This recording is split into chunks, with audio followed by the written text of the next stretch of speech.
escuchas? Sí, genial. Ok, yo apenas le escucho, no sé, debe estar bien, ¿no? ¿Qué dices, Eric Sánchez Franco? ¿Me escuchas bien? Sí, G, se escucha normal. Ok, perfecto. Bueno, ya que se les escucha o se me escucha, vamos a ver en qué habíamos quedado, ¿ah? A ver.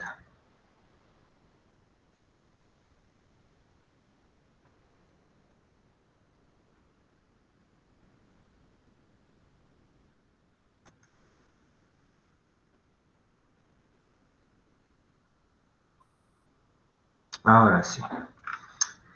Ok, muchachos, a ver, ¿dónde habíamos quedado? Ajá. Bueno, hasta aquí lo que habíamos visto en el primer capítulo eran las cuatro ecuaciones en su forma integral, ¿no?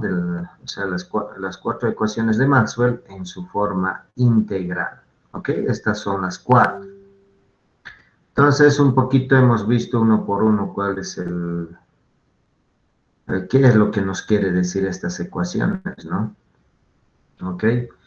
Bueno, en el capítulo 2 lo que teníamos que haber hecho es expresarlas estas mismas cuatro ecuaciones en su forma diferencial, ¿ok? En su forma diferencial. Y hasta ahora también lo hemos hecho, ¿no? Lo hemos demostrado en su forma diferencial aplicando dos conceptos, ¿no? El concepto de la divergencia y el concepto del rotacional. Entonces, un poquito se está expresando estas cuatro ecuaciones. Obviamente se está introduciendo algunos operadores, ¿no? Y que estos conceptos de las ecuaciones está dándole, ¿cómo les digo? Se está describiendo con mayor riqueza estas ecuaciones, ¿no? ¿Ok? Entonces, si por un lado podemos expresar de alguna manera que nos dan una determinada información en su forma integral, también nos da otra información en su forma diferencial, ¿ok? Por eso les decía que en su forma diferencial habíamos introducido el concepto de la divergencia. Entonces, el concepto de la divergencia, ya ustedes saben, de que cualquier campo eléctrico necesariamente tiene que salir o llegar de una carga, ¿no? Tiene que salir o llegar a una carga, ¿ok? Eso es lo que nos está diciendo. Y además un poquito aplicando el mismo concepto de la divergencia, las líneas de campo describen ciertas trayectorias, ¿no? Y esas ciertas trayectorias tienen que tener la máxima rapidez de cambio, ¿no es cierto? ¿Sí? Ok. Entonces es muy importante los conceptos que se le han agregado y que obviamente obedecen al comportamiento tanto de los campos vectoriales eléctricos, también como de los campos magnéticos, ¿no? Y el otro concepto adicional que lo hemos agregado en estas cuatro ecuaciones es el tema del rotacional, ¿no? El rotacional del campo eléctrico es igual a menos la variación de flujo con respecto del tiempo. Eso, por ejemplo, nos dice una ecuación de Faraday, ¿no? ¿Ok? Entonces, ¿qué nos querrá decir esto, no? Entonces, si se fijan, la variación, menos la variación de los campos magnéticos con respecto del tiempo, dice que me genera una rotación de campo eléctrico. ¿Ok? Entonces, un poquito, si nos imaginamos el concepto de la ley de Faraday, evidentemente si hay campos magnéticos variables en el tiempo, me van a generar campos eléctricos. Pero esos campos eléctricos van a ser en un camino cesado, ¿no? Y vale decir que en ese camino cesado van a circular ciertas cargas. ¿Por qué? Porque el campo eléctrico está asociado a cargas, ¿no? Como dice aquí. ¿Ok? Lo propio, tal vez más visible aquí, si yo tengo una corriente, evidentemente si hay una corriente, por ejemplo, en un conductor, en el contorno, en el medio del conductor, hay campos magnéticos, ¿no? Hay campos magnéticos. Y estos campos magnéticos, ¿estarán estáticos o están girando? ¿Qué dicen, estimados alumnos? ¿Será que si yo tengo una corriente en un conductor y ese corriente, vamos a suponer que en este caso sea constante, una corriente constante? Obviamente, por los conocimientos que tenemos hasta el momento, es que nos van a generar campos magnéticos, ¿no es cierto?, en el contorno del conductor. Pero estos campos magnéticos, ¿estarán quietos? ¿Estarán estáticos ahí estos campos magnéticos? ¿Qué dicen, muchachos?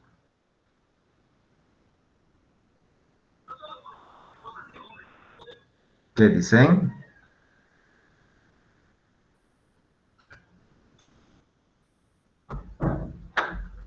A ver, ¿a quién vamos a preguntar ahora?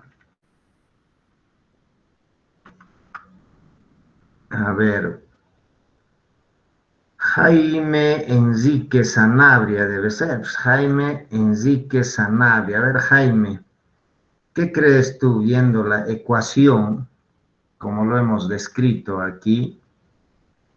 Si tengo una corriente en un conductor que está transportando, obviamente, densidad de corriente, y en el contorno sabemos que se está generando campo magnético. Ese campo magnético, ¿qué cualidades tiene? ¿Qué nos quedará decir este rotacional? ¿Qué dice Jaime? Que el campo va a girar alrededor del conductor. Eso puedo creer. Eso. Obviamente la magnitud del campo magnético, pónganle 5. Ese 5 en el contorno va a ser constante, pero hay algo que está girando de esa magnitud en el contorno del conductor. ¿Ok?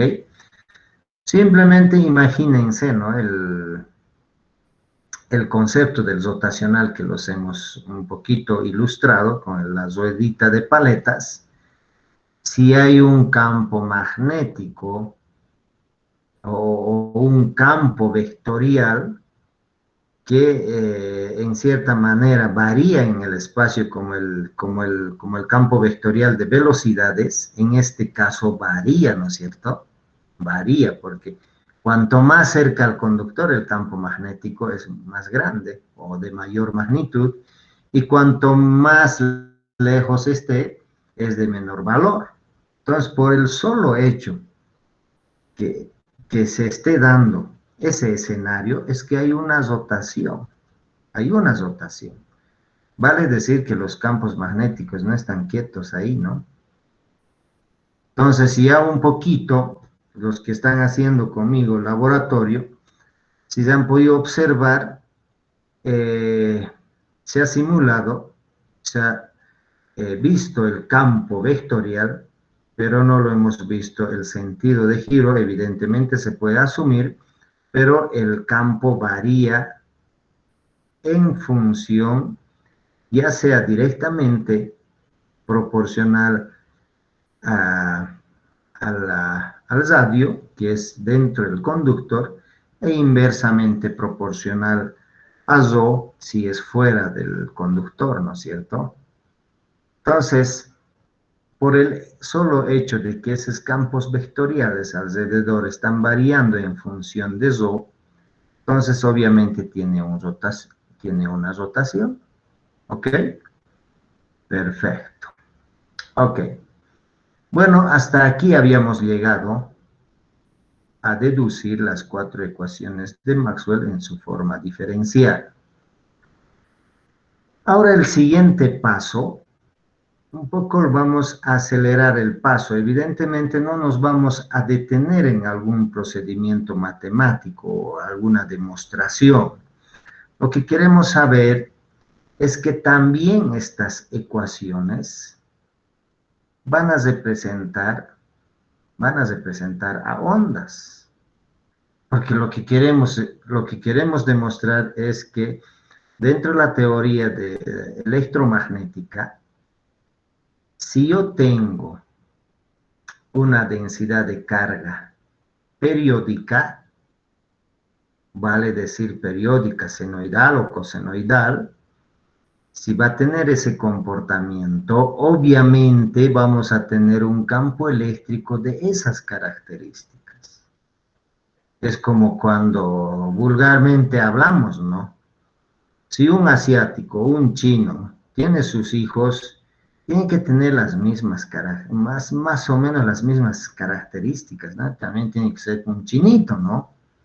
Entonces, lo mismo, ¿no? Aquí, si yo tengo una densidad volumétrica de carga que esté variando periódicamente en función de seno, por ejemplo, entonces seguramente, producto de esta densidad volumétrica de carga periódica, también me va a generar un campo eléctrico periódico. Eso no tiene que haber duda, ¿ok? Si yo tengo, por ejemplo, en este caso, una densidad de cociente periódica en función de seno, por ejemplo, esa densidad de cociente que es función de seno, me va a generar un campo magnético que también va a ser función de seno. No hay otra opción. ¿Por qué? Porque son ecuaciones netamente lineales. Esa es la gran ventaja que tenemos. Todas son en forma lineal. ¿Sí? Entonces, eso lo hace lo más sencillo posible estas cuatro ecuaciones. Vuelvo a reiterar, si yo tengo una cociente senoidal, como la que tenemos, por ejemplo, en las redes de Cochabamba, ¿no? Tenemos una cociente senoidal, ¿no? Puede ser 5 coseno de omega t. Entonces, el campo que voy a generar, el campo magnético, también va a tener coseno, pues. También va a ser de forma coseno. Tal vez no va a ser la magnitud lo mismo, pero la función periódica se va a mantener. ¿Ok? Entonces, lo que queremos demostrar es que también estas ecuaciones corresponden a ondas periódicas. ¿Ok? Entonces, vamos a ir hacia esa demostración. Porque como hemos dicho, toda la naturaleza está inmerso de ondas electromagnéticas. Entonces, por lo tanto, necesariamente tenemos que demostrar que estas cuatro ecuaciones también representan a ondas. ¿Ok? A ondas en la expresión más sencilla posible. Y vamos a ir en ese sentido. Vuelvo a reiterar. No nos vamos un poco a detener en los procedimientos matemáticos que evidentemente ya ustedes los han adquirido, esas habilidades en las anteriores materias, ¿no? Como puede ser ecuaciones diferenciales y otra cosa más, ¿ok? Tampoco se van a ver conceptos muy profundos. Entonces, vayamos en ese sentido, ¿no? ¿Ok? Entonces, resumen de las ecuaciones de Maxwell en forma compleja y armónica en el tiempo. ¿Ok? Entonces, vamos un poquito a ir a expresarlos a estas ecuaciones en su forma compleja. Un poco, ¿por qué compleja? Un poquito se estarán dando cuenta, un número complejo también se puede asociar a una función seno o coseno, ¿no? Entonces, si se puede asociar a una función seno, podemos indicar que son formas complejas y armónicas en el tiempo. ¿Ok? Esa es una de las ventajas de las formas complejas, ¿no? Por la fórmula Euler, que tienen E elevado a una potencia, y eso se expresa en la parte real coseno y seno, ¿no es cierto? Entonces, por esa característica de estos números complejos, se dice que son en su forma compleja y armónica en el tiempo. ¿Perfecto? Ok. Entonces, uno un poco situándonos, ¿no?, en el escenario que vamos a ir desarrollando, yendo a demostrar que también esas cuatro ecuaciones de Maxwell representan a ondas armónicas en el tiempo. ¿Ok? Perfecto. Por lo común, dice, las ecuaciones diferenciales de Maxwell ofrecen muchas más amplias soluciones. O sea, podemos imaginar un montón de escenarios, pero lo que nos interesa en este caso es que evidentemente también representen a ondas. ¿Ok? Perfecto. Dice, las soluciones sinusoidales de estado estable o armónicas en el tiempo de las ecuaciones de Maxwell también son de importancia. O sea, las funciones armónicas en el tiempo de las ecuaciones de Maxwell son de importancia. ¿Por qué? Porque la luz se transporta a través de ondas electromagnéticas, las señales de telefonía, un montón de ejemplos, ¿no? Entonces, por lo tanto, es nuestra obligación ver que estas cuatro ecuaciones de Maxwell también representan a formas armónicas en el tiempo. ¿Ok? Entonces dice, los campos eléctricos y magnéticos armónicos en el tiempo se generan de fuentes de carga y corriente de densidades que varían sinusoidalmente en el tiempo. Eso es lo que les decía, ¿no? Si yo voy a tener campos eléctricos y campos magnéticos armónicos en el tiempo, entonces necesariamente tengo que tener fuentes de carga y de corriente que varíen sinusoidalmente en el tiempo.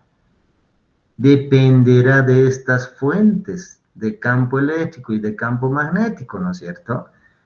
Para que estos sean armónicos en el tiempo, necesariamente estas fuentes de carga y corriente deberán tener un comportamiento sinusoidal en el tiempo. ¿Ok? Perfecto.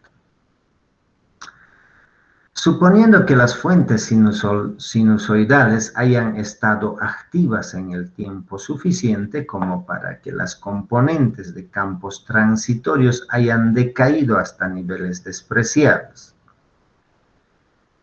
Adicionalmente, suponiendo que los campos eléctricos y magnéticos alcanzan a un estado sinusoidal estable. Todo lo que aquí nos está planteando es que solamente vamos a ver la parte estable, ¿ok?, de campos eléctricos y magnéticos en su situación estable. ¿Qué quiere decir?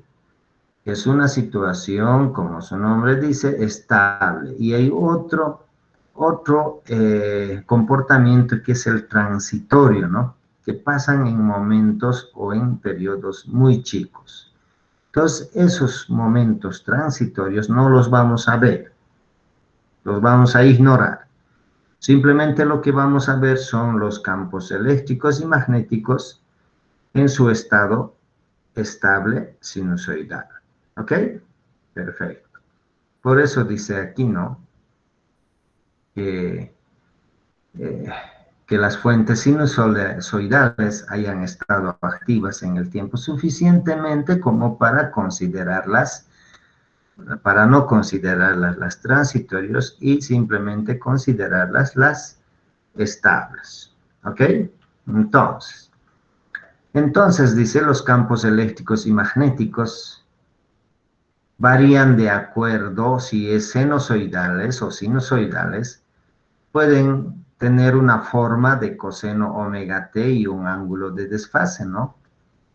Un campo eléctrico puede tener coseno omega t y un ángulo de desfase. Obviamente tiene que tener una amplitud, ¿no es cierto? Una amplitud, coseno omega t más un desfase. Lo propio para el campo magnético. Entonces, coseno omega t y un desfase, donde dice que el phi E y el phi B denotan las fases arbitrarias Y omega, obviamente, ya conocen ustedes de física, es la frecuencia angular. ¿Ok?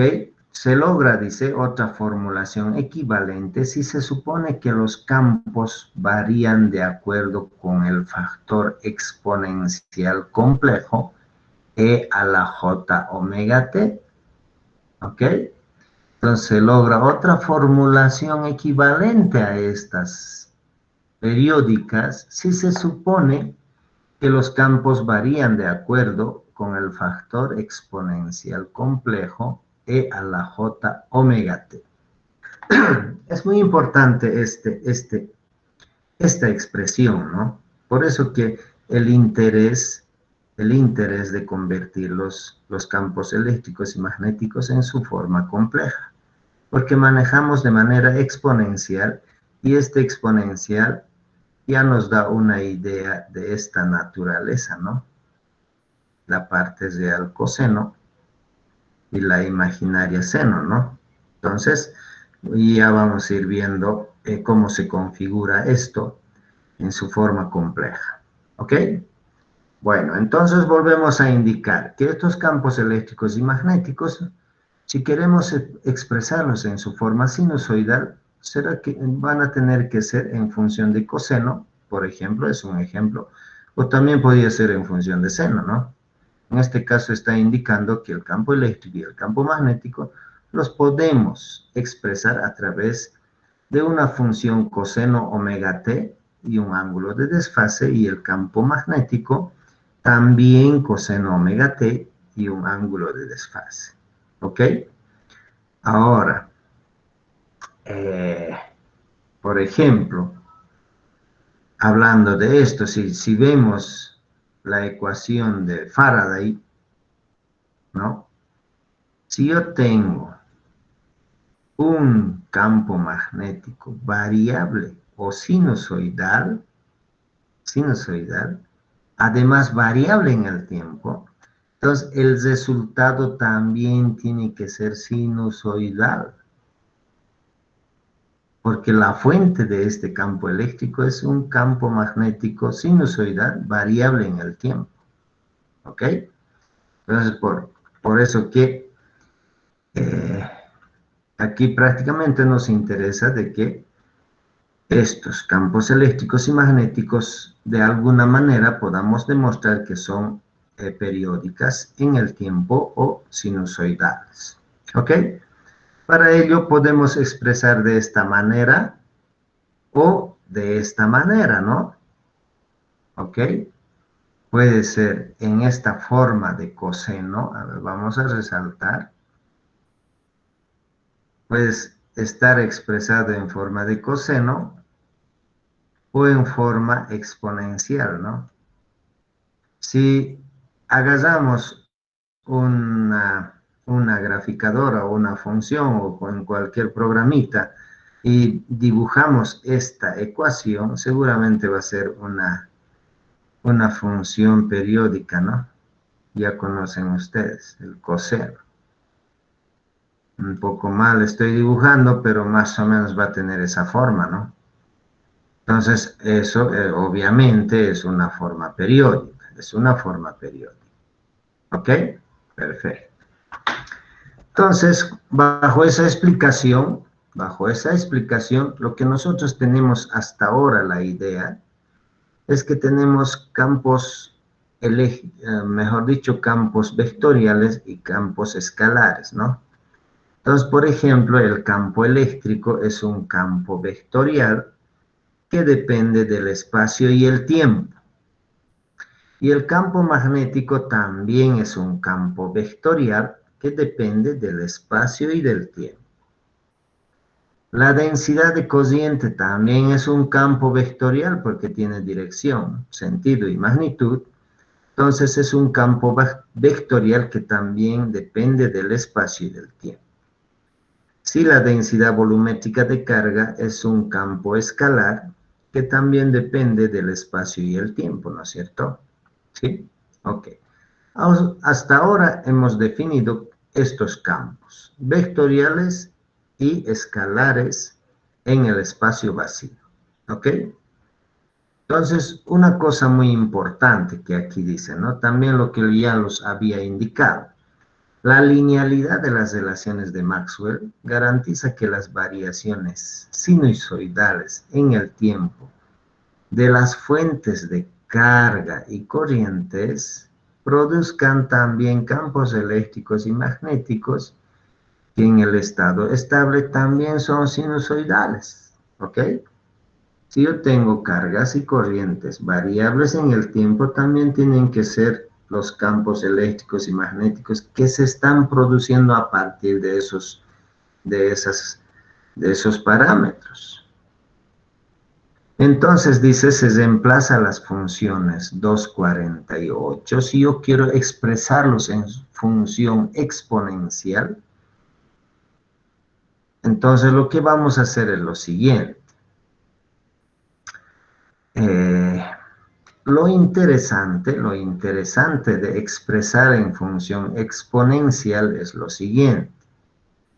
Es que sabemos que estas funciones vectoriales son funciones de espacio y tiempo.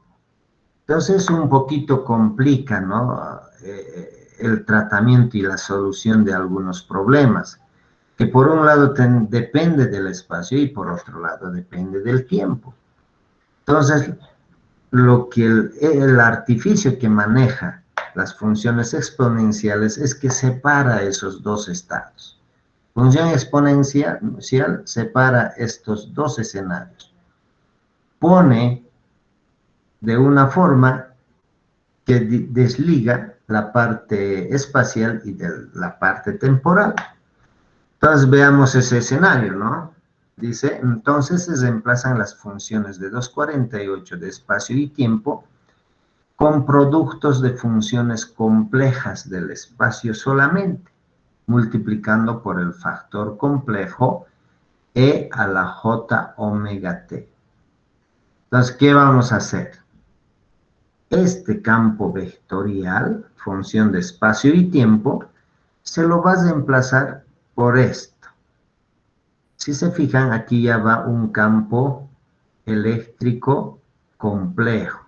Y a un campo eléctrico complejo solamente en función del espacio y multiplicado por e a la j omega t.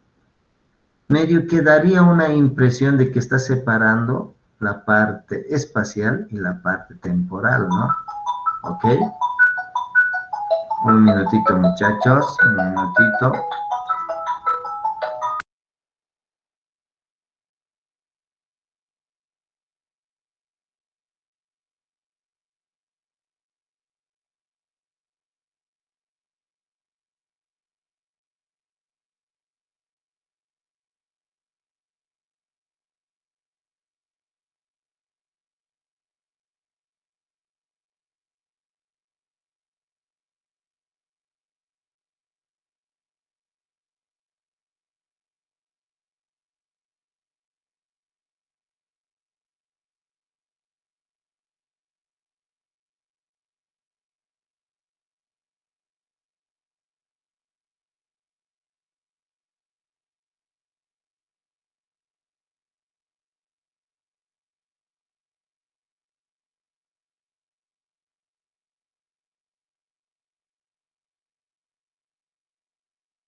Bueno, muchachos, a ver, continuando, ¿dónde anduvimos?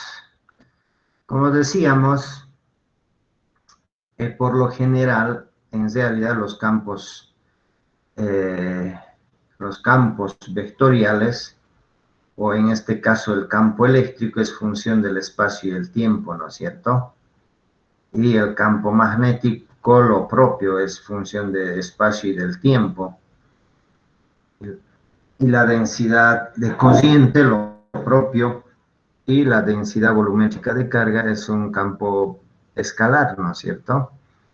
Entonces, un poco dificulta el tratamiento para dar la solución de este tipo de campos vectoriales, ¿ok?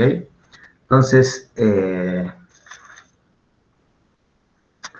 producto de esa complicación es que hay algunos artificios matemáticos que podemos un poquito aplicar y simplificar el escenario, ¿ok? Entonces, como dice aquí, ¿no? Lo importante también es que la linealidad de las relaciones de Maxwell garantiza las variaciones sinusoidales. O sea, si se fijan, estas ecuaciones todas son lineales, ¿no? ¿Qué quiere decir lineales? Tienen la misma exponente, el mismo exponente, ¿no? Si yo voy a tener una función coseno en función de coseno, una densidad volumétrica, el producto o el campo eléctrico que va a generar esto va a ser también cosenoide, ¿ok? O periódico. A eso se refiere que es netamente lineal, como están viendo. E y B tienen el mismo exponente, entonces todas las cuatro ecuaciones son lineales y eso hace que simplifique el escenario, ¿ok? Entonces por eso dice aquí que, eh, que la linealidad de las relaciones de Maxwell garantiza que las variaciones sinusoidales en el tiempo de las fuentes de carga y corrientes produzcan campos eléctricos y magnéticos que en el estado estable también sean sinusoidales. ¿Ok? Perfecto. Entonces, un poco estuvimos viendo que, que estos campos vectoriales los vamos a expresar en función complejo, ¿ok? Entonces, dice, se reemplaza a las funciones 248 de espacio y tiempo con productos de funciones complejos del espacio solamente, o sea, con productos de funciones complejas del espacio solamente, multiplicando por un factor complejo e a la j omega t como sigue. Entonces, un campo eléctrico en función de espacio y tiempo, yo lo voy a reemplazar por un campo complejo, función del espacio multiplicado por e a la j omega t. Y lo mismo el campo vectorial, campo magnético, se reemplaza por un campo complejo, función del espacio, y por e a la j omega t. Lo mismo la densidad de corriente y la densidad volumétrica de carga. ¿Ok? Entonces,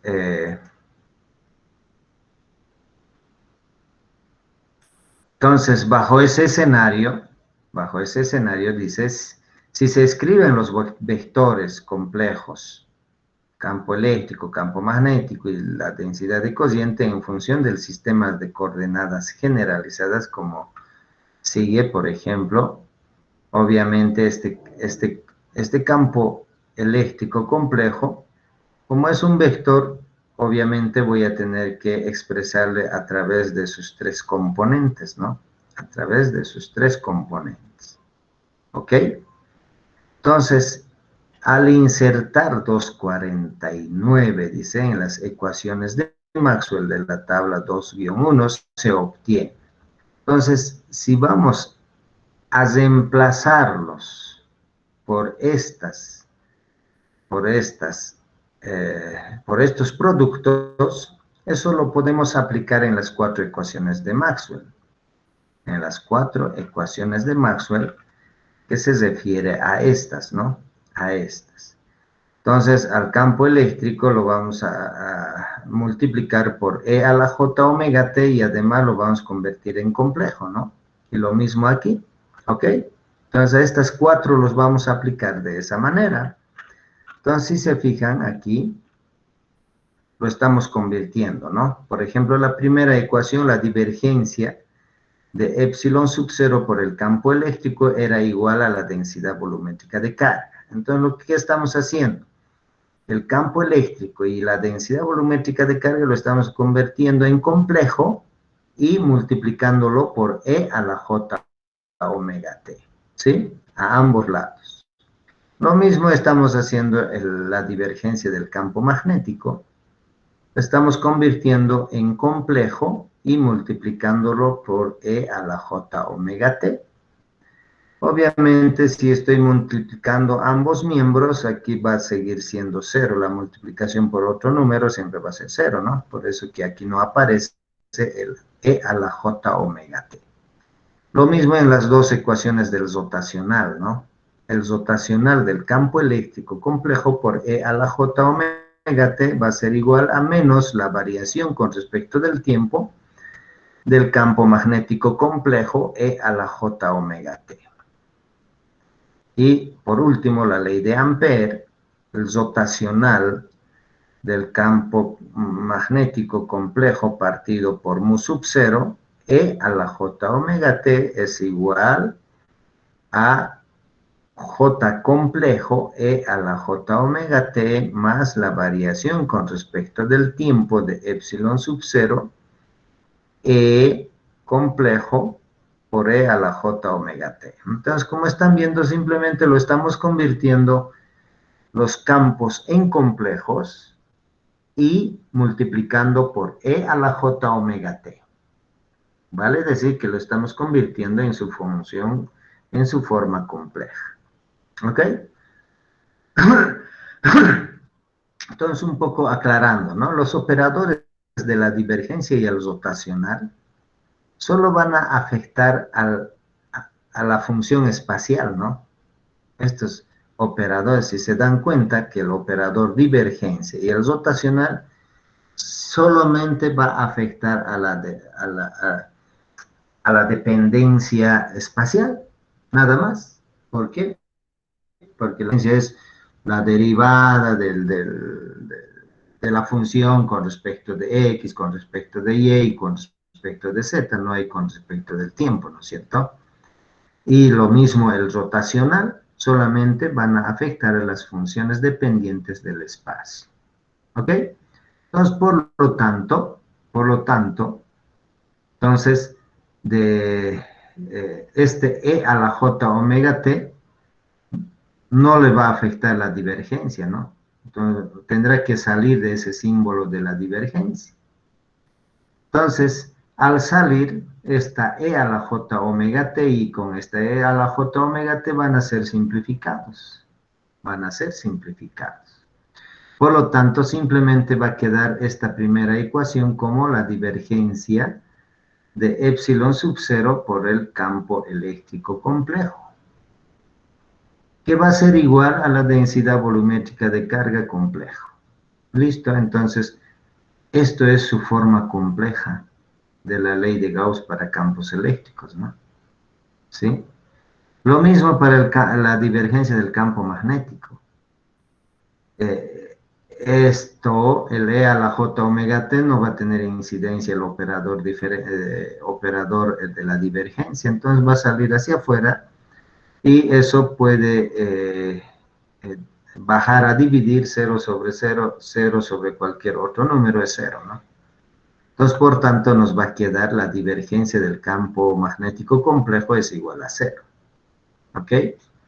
Lo propio aquí, el E a la J omega T van a salir de los símbolos o de los operadores de divergencia o el rotacional, en este caso, va a salir fuera, E a la J omega T, y en este caso la variación con respecto del tiempo solamente va a afectar al E a la J omega T y el campo complejo B va a salir de esta derivada con respecto del tiempo, porque el campo magnético, en este caso complejo, simplemente es función del espacio. ¿Ok? Entonces, realizando esa operación, se nos va a quedar, como aquí dice, ¿no? Un poquito, rotacional del campo eléctrico, que va a ser igual a el campo magnético B y la derivada con respecto del tiempo de esta exponencial. Y ustedes saben muy bien la derivada de una exponencial es que va a bajar j omega y se va a mantener la exponencial, ¿no ve? Entonces, menos j omega por el campo magnético complejo B por E a la j omega t. Entonces, ahí está. Y el j omega t con este j omega t se van a simplificar. Y por último me va a quedar el rotacional del campo eléctrico complejo igual a menos j omega campo magnético complejo. ¿Ok? El mismo procedimiento para esto. ¿Ok? Entonces ahí tenemos, ¿no? Lo mismo, este E a la J omega T va a salir del signo o del operador rotacional. Y aquí tenemos E a la J omega T y aquí lo mismo, E a la J omega T se va a mantener a pesar que va a haber una derivada con respecto al tiempo. Y por último se van a simplificar todas, ¿no? Entonces simplemente va a ser rotacional del campo magnético partido por mu sub 0, que va a ser igual a J complejo más esta derivada se hace, entonces aquí va a quedar J omega, ¿no? J omega, epsilon sub 0 por el campo eléctrico, ¿ok? Entonces, a estas cuatro ecuaciones, si se fijan, ya están en su forma compleja. Si están en su forma compleja, podemos decir que también son armónicas en el tiempo, porque el E a la J omega t representa también a unas formas de onda, que ya posteriormente vamos a ir aclarando. Entonces, estas son las ecuaciones deseadas de Maxwell, complejas armónicas en el tiempo para el espacio vacío. ¿Ok? Estas son las cuatro ecuaciones llamadas complejas armónicas en el tiempo. ¿Ok? Entonces, esas son las cuatro que escribimos aquí, ¿no? Aquí. Y los llamamos compleja armónica en el tiempo. ¿Ok? Son las cuatro. ¿Por qué? Porque están en función compleja, ¿no? En función de valores complejos. ¿Ok? Perfecto. Por eso dice cuatro ecuaciones de Maxwell en su forma compleja armónica en el tiempo. Y de este escenario también podemos venir a esto, ¿no? Exactamente lo mismo. ¿Ok? Si se fijan, solamente se cambian los complejos. ¿Ok? Perfecto. Entonces ahí tenemos todas las ecuaciones, más que todo las ecuaciones, como dice aquí, las funciones, o mejor dicho, las cuatro ecuaciones de Maxwell, complejas armónicas en el tiempo para el espacio vacío. Para el espacio vacío. Entonces, como están viendo, hoy son cuatro ecuaciones que se puede dar solución para cualquier parámetro, ¿no? Puede ser para campo eléctrico, para campo magnético. El resultado de esto también tiene que salirnos complejo, ¿no? No hay duda de eso. Si tenemos estas cuatro ecuaciones y vamos a dar solución y vamos a tener un resultado, ese resultado tendrá que ser complejo, porque estamos tratando con números complejos. Para volver a su estado de función espacial y temporal, ¿qué tenemos que hacer? Esas respuestas. Dice, estas son las ecuaciones deseadas de Maxwell, complejas armónicas en el tiempo para el espacio vacío. Al encontrar las soluciones complejas, tanto del campo eléctrico como del campo magnético, que satisfacen, obviamente van a satisfacer estas ecuaciones, se restaura la dependencia sinusoidal en el tiempo, multiplicando cada solución, o sea, cada solución que encontremos de esto, compleja, cada solución compleja del campo eléctrico complejo y campo magnético complejo, dependiente del espacio por E a la J omega T y tomando la parte real del resultado que hemos sacado, ¿no? O eh, que hemos encontrado. Entonces, ¿qué hacemos? Para tener el campo vectorial en función del espacio y el tiempo, ¿qué tenemos que hacer para a los resultados de estas ecuaciones? Tenemos que sacarle la parte real de esta solución compleja y multiplicar por E a la J omega T.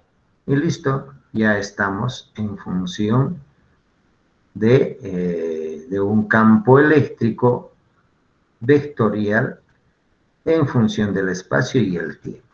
¿Ok? Entonces, ¿cuáles son las bondades de este tipo de ecuaciones? En la sección, dice 2.9, se consideran las aplicaciones de las formas complejas armónicas en el tiempo a soluciones de ondas elementales en el espacio vacío. Un estudio preliminar, dice, del operador laplaciano y un desarrollo de las llamadas ecuaciones de onda son prerequisitos deseables para encontrar esas soluciones. Entonces, un poco nos vamos a concentrar en la solución de estas, ¿no? En la solución de estas ecuaciones, ¿ok? Entonces, para ello, obviamente, hay otros operadores matemáticos que tenemos que un poquito desempolvar la bibliografía, ¿no? ¿Sí? Entonces, lo que aquí importa es que estas 4 ecuaciones de Maxwell son las llamadas ecuaciones de Maxwell complejas armónicas en el tiempo. Estas son las ecuaciones complejas armónicas en el tiempo, obviamente en el espacio vacío. Si yo tengo estas 4 ecuaciones complejas, como resultado voy a tener también números complejos, ¿no es cierto? Sí, números complejos. Ahora, para volver a una dependencia tanto del espacio y del tiempo, ¿qué tengo que hacer a esos resultados? Simplemente sacar la parte real de esa solución que he sacado y multiplicarle por E a la J omega T. Y listo, ya tengo el campo eléctrico, el campo magnético en función espacial y temporal. ¿Ok? Bueno, muchachos, hasta aquí. No sé si tienen alguna duda o alguna consulta.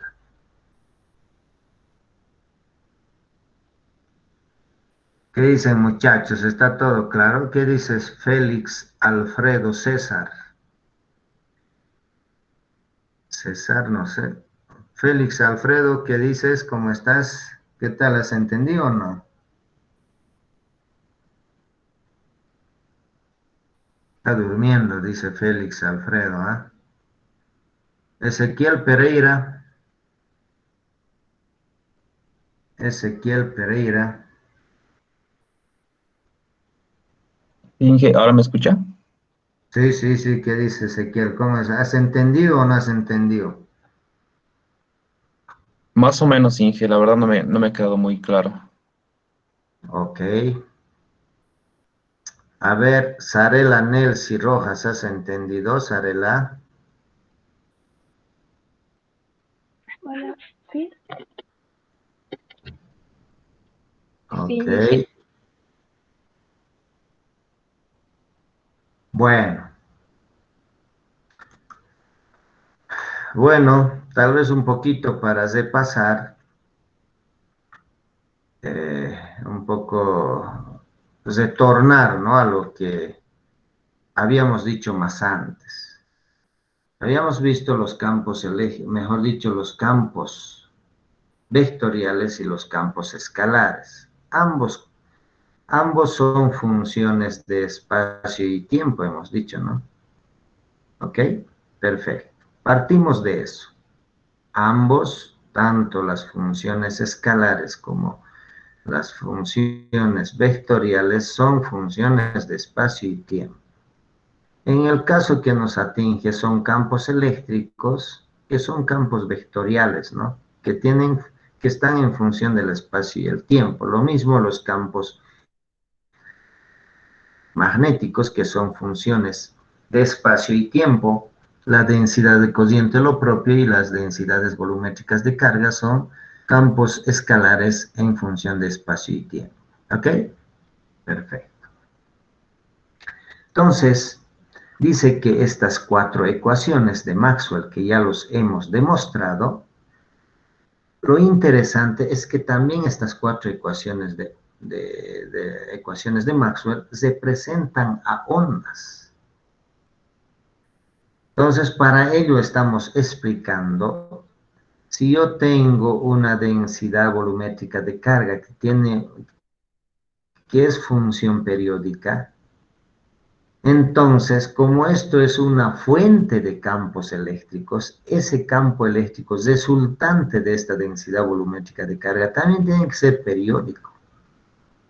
Periódico, tal como es el comportamiento de la densidad volumétrica de carga. ¿Ok? Entonces, eso nos confirma de que evidentemente estas ecuaciones de Maxwell son lineales, ¿no? Son lineales.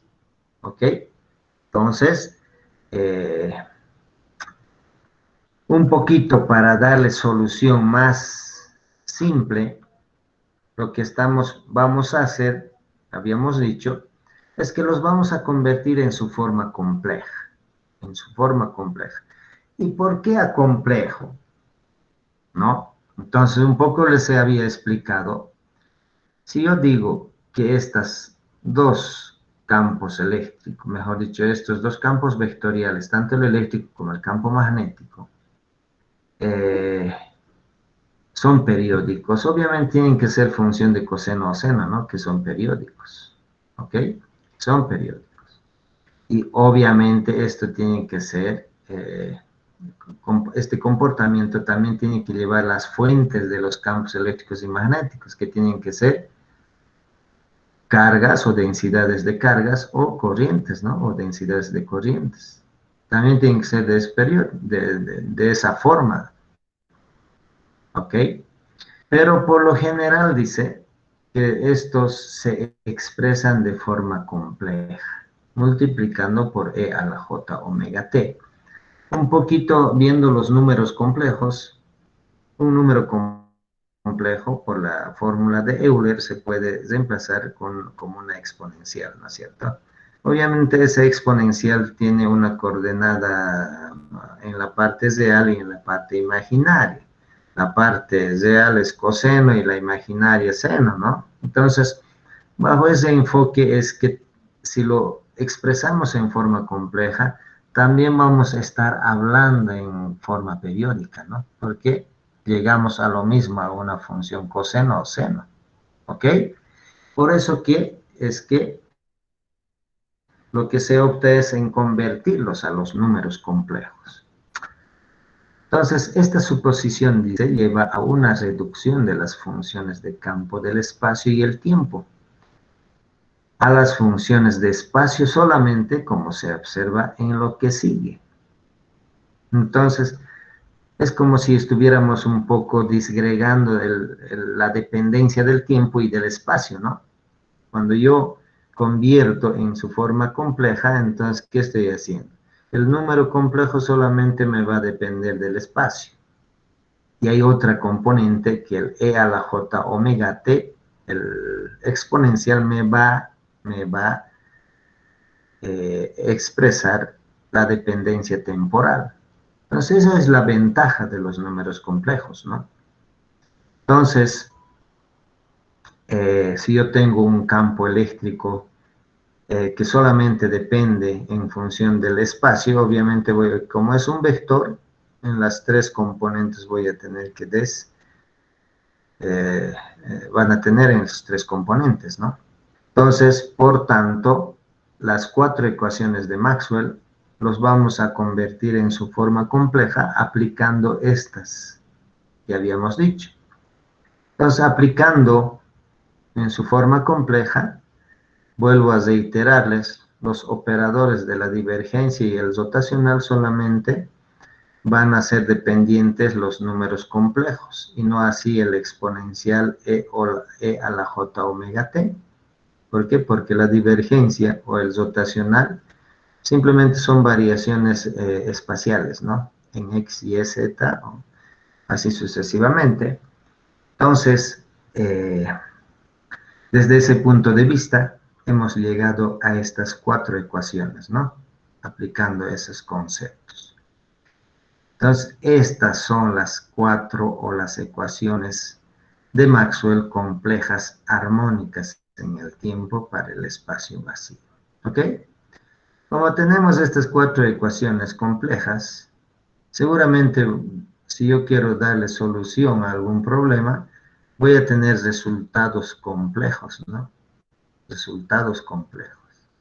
Entonces, para volverlo este resultado complejo a su función de espacio y tiempo, ¿qué tengo que hacer?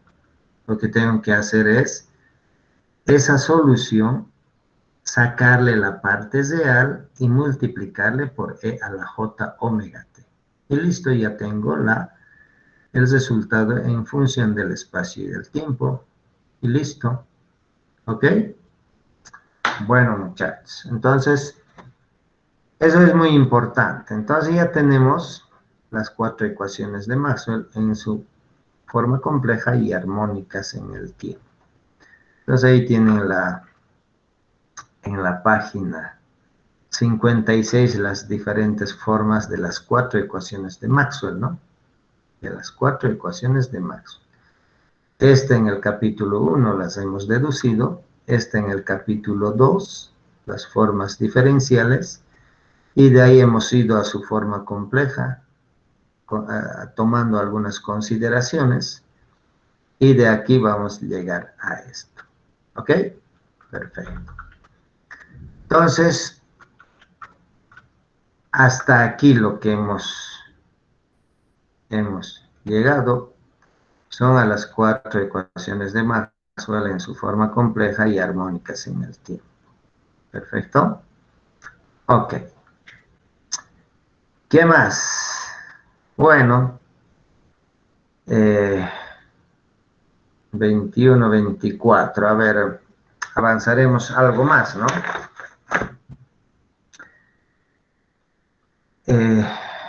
Para la solución que estamos planteando de estas 4 ecuaciones de Maxwell en su forma armónica en el tiempo, para el espacio vacío, requerimos algunos operadores matemáticos, ¿ok? Algunos operadores matemáticos. Entonces, por eso lo que vamos a llevar son los operadores laplaciano y rotacional del rotacional. Ya estará imaginándose, ¿no? Que es operador laplaciano y el rotacional del rotacional. Entonces, para ello hay que recordar algunos conceptos básicos, ¿no? Entonces, por ejemplo, hasta aquí habíamos visto lo que es la divergencia de una función vectorial. La divergencia de una función vectorial. ¿Cuál va a ser esa función vectorial? El gradiente de una función escalar. ¿Ok? Y a eso lo vamos a simbolizar de esta manera, ¿no? La divergencia del gradiente de una función escalar. ¿Ok? Entonces, cada una expresión ya sabemos cómo sacarlas. Bueno, dice, se combinan los desarrollos para el gradiente de la función escalar y su divergencia para obtener, obviamente, la divergencia del gradiente de la función escalar. Obviamente en un sistema deseado de coordenadas, ¿no? O tal vez queramos en un sistema de coordenadas generalizadas para cualquiera. Obviamente el resultado que es útil para obtener soluciones de campo, tanto variables como estáticos en el tiempo. Dice que esas expresiones son resultados que es útil para obtener soluciones de campo, tanto variables como estáticos en el tiempo. Por lo tanto, en coordenadas generalizadas, el gradiente de la función escalar se expresa mediante. Entonces, esto ya lo hemos visto, ¿no? El gradiente de una función escalar en coordenadas generalizadas. Obviamente, en este caso, toda esta expresión va a ser F1, toda esta expresión F2 y toda esta expresión F3, ¿no? Porque son las componentes. En el eje A1, F1. En el eje A2, F2.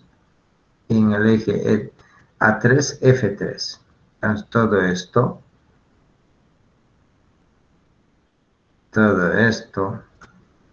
va a tener que ser F3, ¿no?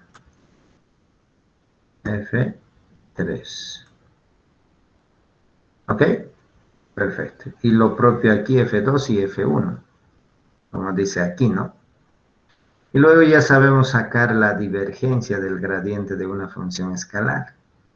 Simplemente remitiéndonos al texto que ya teníamos, ¿no? ¿Ok?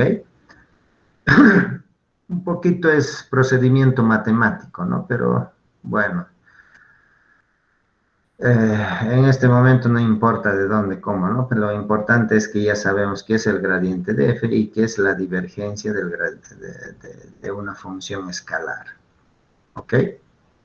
Entonces, en coordenadas rectangulares, esta expresión, la divergencia del gradiente de una función escalar, podemos expresar de esta manera que es el resultado esto, ¿no? Haciendo toda esta operación en coordenadas rectangulares. ¿Ok? Por lo tanto, si yo tengo el resultado de esta forma, entonces puedo expresarle de esta forma. Porque es lo que me dice esto, ¿no? ¿Ok? Entonces, las definiciones del producto escalar y del operador Nabla permiten que el operador Nabla, punto operador Nabla, va a ser esto, ¿no? La variación al cuadrado con respecto a la variable, en realidad es la segunda derivada, ¿no? La segunda derivada con respecto de la variable 1, con respecto a la variable 2 y la variable 3, ¿no es cierto? ¿Sí? Entonces, este resultado es equivalente a este. Es equivalente a este. ¿Ok? Entonces, a este Nabla al cuadrado o del al cuadrado se denomina el operador laplaciano. El operador laplaciano. ¿Ok? A eso se lo denomina el operador laplaciano. Evidentemente que equivale a la divergencia del gradiente, ¿no? Del gradiente, que también se puede expresar de esta manera. ¿Ok? Porque en este caso estamos sacando la divergencia del gradiente de una función escalar, ¿no? Pero la función escalar no puede ser cualquier función, vectorial o escalar. ¿Ok? Perfecto. Entonces, de ahí sacamos que el operador laplaciano en coordenadas generalizadas se expresa de esta manera. ¿Ok? El operador laplaciano en coordenadas generalizadas está dada a través de esto. Simplemente haciendo la operación, ¿no? Esta operación. ¿Ok? ¿Qué más? Entonces, primero que ya hemos sacado el operador laplaciano, entonces el operador laplaciano 261 también es aplicable a un campo vectorial. A un campo vectorial. Que es un resultado de utilidad en el desarrollo del rotacional de una función vectorial, ¿no? ¿Ok? Entonces, ahí tenemos el laplaciano de una función vectorial o de un campo vectorial. obviamente, en sus coordenadas generalizadas. ¿Perfecto? Aquí si se fijan simplemente es el producto cruz de dos vectores, ¿no? De dos vectores. ¿Qué más? Entonces, haciendo toda esa operación y además haciendo el rotacional de la función vectorial f, obviamente es un procedimiento un poco largo y tedioso, pero sin embargo vamos a llegar a esto, ¿ok? Obviamente el rotacional de un campo vectorial va a ser otro vector, Al ser otro vector va a tener una componente en X, a Y y en AZ si hablamos en coordenadas rectangulares, ¿ok? Perfecto. Entonces, un poco haciendo las comparaciones con, por ejemplo, el gradiente de la divergencia de la función, de la divergencia del campo vectorial f, en coordenadas rectangulares se obtiene, dice. Entonces, un poquito haciendo esas operaciones mismas, sacamos este resultado, ¿ok? Sacamos este resultado. Perfecto. Entonces vamos a considerar esto como una identidad directamente. Un poquito, tal vez alguien que quiere desarrollarle, ahí está en el texto, ¿no? En el texto está desarrollado.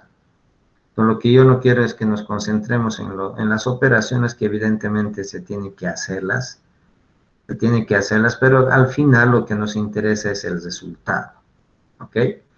Esto de aquí para adelante lo vamos a considerar como una identidad directamente. Pero lo que quería un poquito explicarles es de dónde sale, ¿no? Pero todo lo que se ha visto es a partir de los operadores, tanto de la divergencia, el gradiente y el rotacional, es que salen todos esos términos, ¿ok? Entonces, aplicando esos operadores matemáticos es que llegamos a esta identidad vectorial, ¿no? ¿Ok?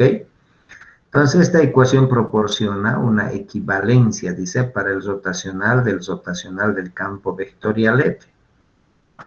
Si el campo f no es divergente, ya estarán dando cuenta qué quiere decir divergente, ¿no? O sea que si la divergencia del campo vectorial f es igual a 0, entonces este término va a ser 0, ¿no? Este término va a ser 0. Entonces, por último, va a quedar el rotacional del campo vectorial f, va a ser igual a menos el operador nabla de la función vectorial f, ¿no? Si es que la divergencia de la función vectorial f es igual a 0. ¿Ok? Entonces, como los resultados diferenciales son independientes del sistema de coordenadas, lo que significa que 267A y 267B son verdaderas para cualquier sistema. ¿Ok? Entonces aquí F, obviamente, esto podemos expresar en cualquier sistema de coordenadas, ya sea rectangulares, cilíndricas o las que queramos, ¿no? ¿Sí? Por eso dice, como los resultados diferenciales son independientes del sistema de coordenadas, lo que significa que estas dos ecuaciones, 267A y 267B, son verdaderas para cualquier sistema. ¿Ok? Entonces es conveniente notar, dice, que es más fácil desarrollar este término utilizando la identidad vectorial para otros sistemas de coordenadas. Entonces yo simplemente de esta ecuación lo que despejo es esta, ¿no? Porque generalmente utilizamos, dice esta. Entonces, el operador laplaciano al cuadrado de la función vectorial f va a ser igual, simplemente va a ser igual al gradiente de la divergencia del campo vectorial f menos el rotacional del campo vectorial F, ¿no es cierto? ¿Sí? Entonces, por lo general se utiliza esta expresión. ¿Ok? Bueno, muchachos. Entonces, un poquito, simplemente para que no tengan una interrogante tremenda de dónde ha salido, es simplemente agarrando los conceptos del rotacional y de la divergencia y del gradiente es que llegamos a esta identidad vectorial, ¿no? ¿Ok? Y condicionándolos, si es que la divergencia del campo vectorial F no tiene divergencia o es igual a 0, entonces tenemos esa ecuación. ¿Ok?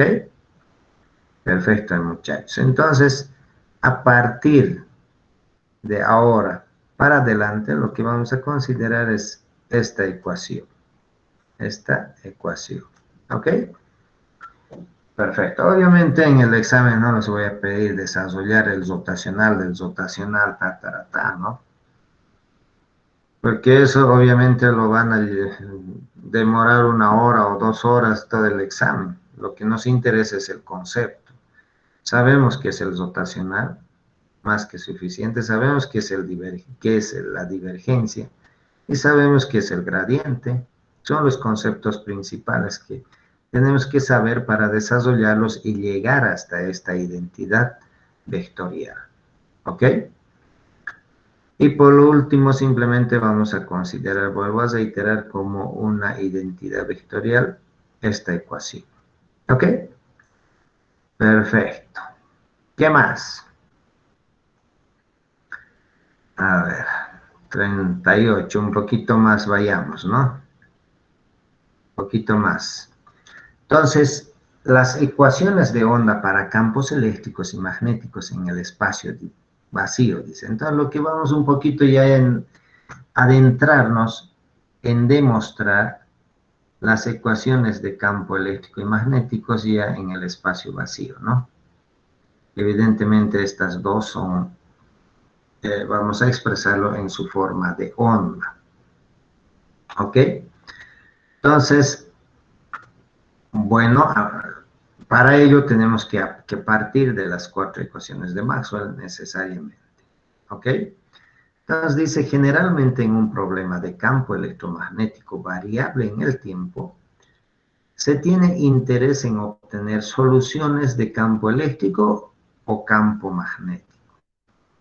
Estas tendremos que dar solución de las 4 ecuaciones de Maxwell necesariamente, ¿no? Utilizar las 4 ecuaciones de Maxwell para dar solución a los campos eléctricos y magnéticos.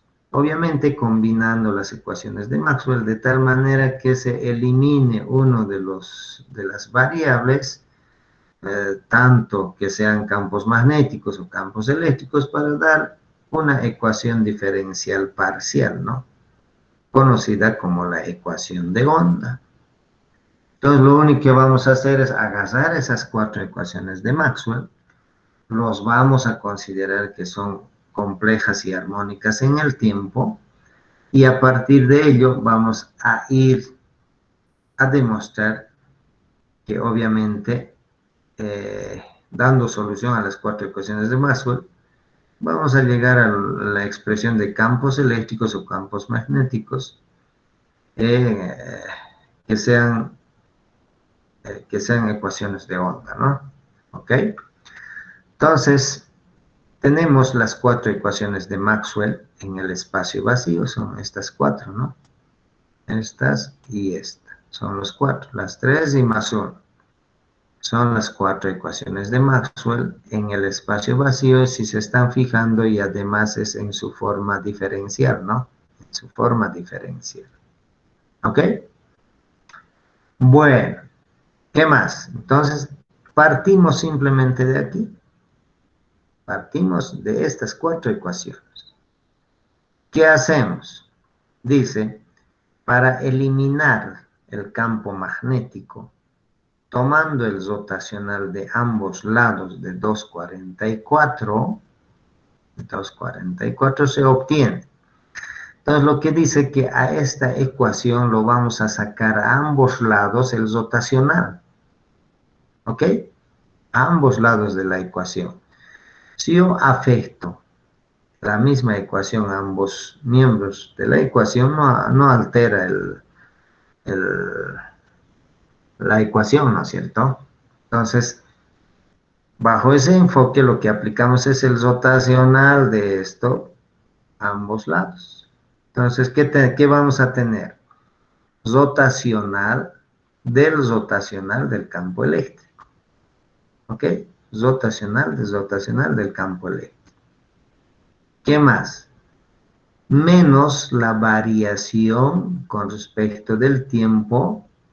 Sabemos que el rotacional solamente afecta a la dependencia espacial y no al temporal. Entonces solamente va a afectar al campo magnético. Entonces, por lo tanto, la variación con respecto del tiempo del rotacional del campo magnético. Y listo. Entonces ya hemos aplicado el rotacional a ambos lados a esta ecuación. ¿Ok? ¿Qué más? Entonces, como tenemos aquí este rotacional de B, si se fijan, este rotacional de B es este rotacional de B. Entonces, eso podemos reemplazar aquí. ¿Ok? Este rotacional de B podemos reemplazar aquí. Entonces, vamos a tener esta ecuación, ¿no? Esta ecuación. Entonces, dice, sustituyendo 245 en el lado derecho, después de pasar al lado izquierdo los términos con el campo eléctrico, da lo siguiente. Sabemos que de aquí habíamos dicho, un poquito para no despistarnos, el rotacional del campo eléctrico era igual a menos la variación con respecto del tiempo del rotacional de B. ¿Qué era el rotacional de B? El rotacional de B es, de aquí podemos sacar y reemplazarlo a esto. ¿Ok? Entonces, yo un poquito acomodando el rotacional de B, ¿qué va a ser? Mu sub 0J, más mu sub 0, la variación de epsilon sub 0 del campo eléctrico con respecto del tiempo. ¿Ok? Entonces, mu sub 0, epsilon sub 0, está pasando, a ver un rato, como es negativo, está pasando de este lado con positivo, ¿no? Está pasando con positivo a ese lado. Y vamos a tener la segunda derivada, ¿no? ¿Por qué? Porque aquí tenemos una derivada y aquí tenemos la otra derivada y vamos a tener mu sub 0, epsilon sub 0, la variación o la segunda derivada del campo eléctrico con respecto del tiempo va a ser igual a menos J, que era menos J de mu sub 0 de la variación de J con respecto del tiempo, ¿no? Sí, porque esto es la variación con respecto del tiempo de toda esta expresión y el rotacional de B es mu sub 0 por J más la variación de epsilon sub 0 por el campo eléctrico con respecto del tiempo y reemplazamos eso en vez de este rotacional de B y tenemos esta ecuación. ¿Ok? Entonces, ¿qué estamos haciendo? Simplemente eliminando una variable, ¿no? Eliminando una variable. ¿Ok? La misma historia aquí hemos hecho para el campo eléctrico. De la misma forma, dice, es una ecuación diferencial parcial vectorial que se conoce como la ecuación inhomogénea vectorial de onda para el espacio vacío. ¿Ok? Entonces, de la misma forma podemos hacer para el campo magnético. Para el campo magnético. Exactamente el mismo escenario que hemos hecho. Seguramente aquí vamos a poner rotacional del campo magnético, ¿no ve? Y lo mismo aquí vamos a reemplazar el rotacional del campo eléctrico, etc. y vamos a llegar a esta expresión. ¿Ok? A esta expresión. Entonces, tenemos dos ecuaciones. Dos ecuaciones con dos incógnitas, ¿no? Y podemos dar solución. ¿Ok? Entonces, dice, si el campo eléctrico no tiene divergencia, entonces simplifica el término del rotacional al término menos el operador laplaciano por el campo eléctrico. ¿De dónde viene esto? Es justamente aquí, ¿no? Si no tiene divergencia, entonces directamente el rotacional del rotacional va a ser a menos el operador laplaciano del campo vectorial. Entonces eso aplicamos aquí. Entonces simplemente va a ser, entonces la densidad volumétrica, si no hay divergencia, esto va a ser 0. ¿Ok? Entonces aquí esto va a ser 0, porque no hay densidad volumétrica de carga. Tampoco hay, como dice aquí, siempre es E no tiene divergencia. E no tiene divergencia, por lo tanto la densidad volumétrica va a ser igual a 0. Eso quiere decir divergencia, que no tiene divergencia. Más aún dice que 225B siempre es divergente, siempre es sin divergencia. Sabemos que B nunca tiene divergencia, ¿no? Por ende, en una región libre de cargas, se escribe lo siguiente. Entonces, simplemente vamos a llegar a estas dos ecuaciones, simplificando esta y esta para un escenario libre de cargas. ¿Ok? Entonces vamos a tener, sabemos que el rotacional del campo eléctrico es directamente menos el operador laplaciano por E, por el campo eléctrico. Entonces ahí tenemos el operador. Y esto va a cambiar de signo, ¿no? Y es el mismo. Y esto va a ser positivo, mu sub 0, la variación de J con respecto del tiempo. Y de aquí tenemos lo mismo. En vez de rotacional del campo magnético, escribimos por menos el operador laplaciano por el campo magnético. Entonces, operador laplaciano por el campo magnético menos mu sub 0 por epsilon sub 0, la segunda derivada de B con respecto del tiempo, menos mu sub 0 del rotacional de J. ¿Ok? Entonces, esto sería en el espacio vacío sin divergencia. Ahora, si a esto le agregamos que no existen cargas en el espacio vacío, o dice aquí, ecuaciones de onda vectoriales inhomogéneas para región libre de cargas. Si es en el espacio vacío, no tiene cargas ni corrientes en el espacio vacío, ¿no es cierto? Eso quiere decir densidades volumétricas de carga igual a 0 y densidades de corriente igual a 0. Por tanto, estos van a ser igual a 0. Tanto al final vamos a tener simplemente estas dos ecuaciones. ¿Ok? Perfecto, muchachos. No los quiero cansar y estamos quedando aquí. Y la próxima clase empezamos de aquí, pues. ¿Ok, muchachos? ¿Qué dicen? Espero que esté claro, muchachos. Échenlo una repasadita para no tener algunas lagunas mentales. ¿Ok? Bueno, muchachos, muy buenas noches. Hasta el jueves. ¿Ok? Perfecto, muchachos. Nos vemos entonces. Próxima clase, muchachos. Hasta luego. Hasta luego.